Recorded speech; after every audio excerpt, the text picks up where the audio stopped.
अस्सलामुअलैकुम viewers and welcome. ये KSE 100 का डेली ग्राफ है। आज मार्केट में 42,880 का हाई लगा और 42,408 का लो लगा। एक टाइम पे मार्केट 355 पॉइंट प्लस थी, ताहम क्लोजिंग -67 पॉइंट आई है। इस वक्त IMF के बेल आउट पैकेज की बात हो रही है, extended fund facility 7th review की। उसमें ये है कि अब पार्लियामेंट ऑफ पाकिस्तान जब अमेंडेड बजट अप्रूव करेगी तो उसके बाद स्टाफ लेवल पे जो है वो एग्रीमेंट हो जाएगा।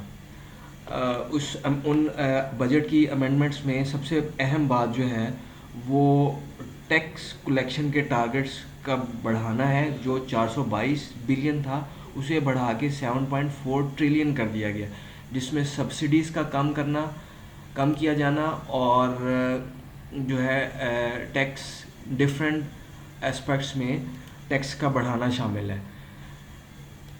मैं 42,800 और 42,700 की कॉन्टीन्यूसली बात कर रहा था रेजिस्टेंस के तौर पे। ये सपोर्ट थी डिफरेंट।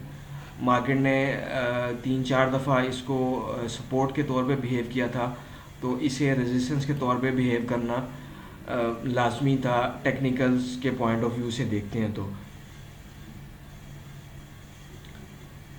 नेक्स्ट फिस्कल ईयर के लिए $35 बिलियन का जो डेफिसिट है वो IMF के बेल आउट पैकेज और दीगर ममालिक की जो लोन है या हेल्प है उन्हीं से पूरा हो सकेगा। एक अहम बात KSE 30 में हम जब देखते हैं तो इसमें डिफरेंट फॉर्मेशन है। टेक्निकल एनालिसिस में जब हम देखते हैं तो उसमें अभी ब्रेकडाउन ही नहीं हुआ। ये ब्लैक कैंडल ही है, ताहम स्विंग अप हुई है। ये उसके टारगेट्स तो काफ़ी ऊपर के हैं। अगर इन एरियाज़ में जाके सिग्नल कैंडल बनती और फिर थोड़ी सी पेनिट्रेशन होती तो ज़्यादा बेहतर था। ताहम ये जो कैंडल्स हैं ये भी सेल के तौर पे देखी जाएंगी। सारी मार्केट में ही तकरीबन इंडिविजुअल शेयर्स को भी देखते हैं तो उनमें भी इसी तरह की कैंडल्स हैं। 2 आवर्स के ग्राफ में ये मार्केट इस वक्त इस रेजिस्टेंस एरिया में है। इंडिकेटर स्टोकेस्टिक ओवरबॉट कंडीशन में गया, ताहम RSI से ओवरबॉट कंडीशन में नहीं गया क्योंकि ये एक ऐसा इंडिकेटर है जो प्रीवियस मूव के साथ इसका कनेक्शन होता है, तो प्रीवियस मूव से ज़्यादा इतनी स्ट्रेंथ नहीं हो सकी कि ये उससे बाहर निकलता। इंडिविजुअल शेयर्स को देखते हैं जिसमें सीमेंट सेक्टर अहम है, तो उसमें भी ये इसी तरह की सूरत हाल है कि स्टोकेस्टिक ओवरबॉट हो जाने के बाद ये डिस्ट्रीब्यूशन एरिया और बियर कैंडल्स बन रही हैं। इनमें कोल की प्राइसेस बहुत ज़्यादा इफ़ेक्ट होती हैं और वो प्राइसेस हाई हैं, जिससे इनके कॉस्ट ऑफ जो प्रोडक्शन है वो बढ़ जाती है। ऑलमोस्ट बैग की प्राइस इस वक्त हाईएस्ट पे है, लेकिन फिर भी एनर्जी प्राइसेस जो हैं वो इनको काफ़ी ज़्यादा प्रॉब्लम में ले आते हैं।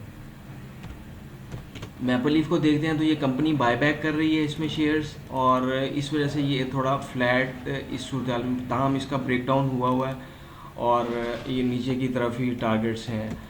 IT सेक्टर में सबसे ज़्यादा TRG की बात हो रही है, तो ये एक अच्छी मूव देने के बाद, ये कोविड जब आया तो उसके बाद ये एक अच्छी मूव देने के बाद फिर डाउन साइड पर अच्छी मूव दी और ये अब हाइबरनेशन में चल रहा है सिंस जनवरी-फरवरी, और ये अभी यही लग रहा है कि ये मज़ीद कुछ और हाइबरनेशन में रहने के बाद फिर मार्केट बस्ट आउट हो और इसमें एक 60 रुपीज़ का एरिया, एक सपोर्ट एरिया जो है उसके तौर पे ये परफॉर्म कर सकता है। Thank you for watching the video.